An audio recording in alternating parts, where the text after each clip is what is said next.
नमस्कार सर्वांना। मी प्रभाग क्रमांक 12चा वंचित बहुजन आघाडीचा अधिकृत उमेदवार असून प्रभाग 12मध्ये मला काय काय करायचे मी या उद्दिष्टामध्ये सांगणार आहे। तर पहिलं उद्दिष्ट जे माझं आहे, प्रभागात सर्व ग्रीन बेल्टमध्ये सर्वांसाठी मोफत वाचनालय तयार करायचे मला। तसेच दुसरं माझं उद्दिष्ट आहे, प्रभाग 12मध्ये सर्व ग्रीन बेल्टमध्ये आउटडोर जिम मला तयार करायची आहे। आणि तिसरं जे माझं उद्दिष्ट आहे, प्रभागात सर्व रोडच्या पेवर ब्लॉकमध्ये जे असते, रोडचे पेवर ब्लॉक आहे, पेवर ब्लॉकच्या शेजारी आपल्या रोडच्या बाजूस पेवर ब्लॉक तयार करून त्यामध्ये आपल्याला शोची झाडे लावायची आपल्याला रोडच्या साईडने आपल्याला। तसेच चौथं माझे जे उद्दिष्ट आहे, प्रभागामध्ये सर्व ग्रीन बेल्टमध्ये डेकोरेटेड लॅम्प्स आपल्याला लावून सुशोभीकरण करायचं आहे।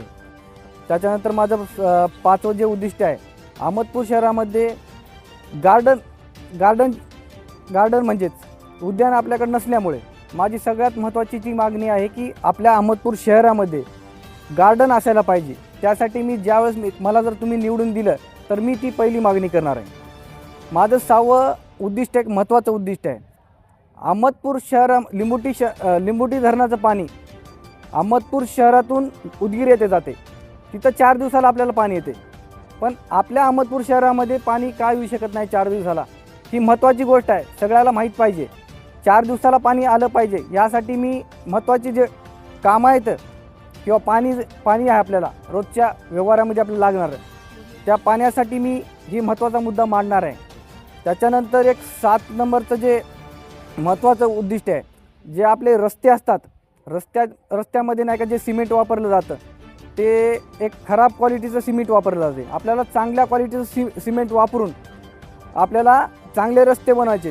आणि रस्ते जे बनवलेले आहेत, समजा खड्डे पडले रस्त्याला, तर नियमित ती दुरुस्ती करायची आपल्याला। त्यानंतर आठवं माझं जे उद्दिष्ट आहे, तर 400 ते 800 लोकसंख्या असलेल्या ठिकाणी आपल्याला अंगणवाडी मंजूर करून घ्यायचं आहे।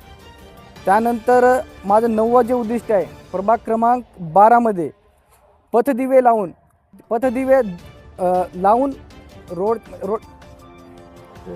लावलेले 9मध्ये आपले पथदिवे जे लावलेले आहेत, मग 12मध्ये पथदिवे लावून नियमित दुरुस्ती करणे, खराब जर झाल्यास त्याला दुरुस्त करायचे आपल्याला, ही महत्त्वाचं आहे।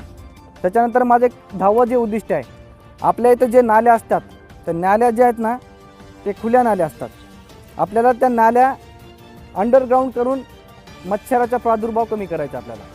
सर्वांना माझी एकच विनंती आहे की मला प्रचंड बहुमताने निवडून दिल्यानंतरच मी ह्या सगळ्या गोष्टी आपल्या प्रभागामध्ये करू शकणार आहे। ही प्रभागामध्ये काय काय करायचे ह्या मी पूर्ण उद्दिष्टामध्ये तुम्हाला तर सांगितलेले आहेत, पण तुम्ही मला निवडून दिल्यानंतरच हे गोष्टी शक्य आहेत। म्हणून मला सर्वांना प्रभाग 12च्या जनतेस विनंती करायची, मतदारास विनंती करायची की मला बहुमताने निवडून द्या, तुमचा आशीर्वाद माझ्या पाठीशी राहू द्या। एवढंच बोलतो मी तुमच्याशी। नमस्कार। माझं चिन्ह जे आहे ते गॅस सिलेंडर आहे, तर नाव सांगितले ना पहिले।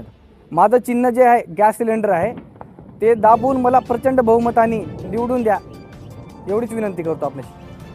अशोक गायकवाड, प्रभाग 12मधून बोलते। माझा मुलगा ॲडव्होकेट अमित कुमार गायकवाड प्रभाग 12मधून वंचित बहुजन आघाडीतर्फे उमेदवारी आहे। तरी आपण मला एवढीच विनंती आहे की माझ्या मुलाची निशाणी आहे, चिन्ह आहे गॅस सिलेंडर। तर प्रत्येकानं गॅस सिलेंडरचं बटन दाबून माझ्या मुलाला प्रचंड मताने विजयी करावं। सर्व मायबापांना माझी विनंती आहे की मी कळकळीनं विनंती करते, केवळ एक जनतेचा विकास करण्यासाठी आणि सर्व जनतेसाठी माझा मुलगा उमेदवारी म्हणून घेऊन आलेला आहे। तरी पण प्रत्येकाने या गोष्टीचा विचार करून माझ्या मुलाला सर्व जनतेने, सर्व मायबापांनी मतदान करावं, हीच एवढीच माझी जनतेला कळकळीची विनंती आहे।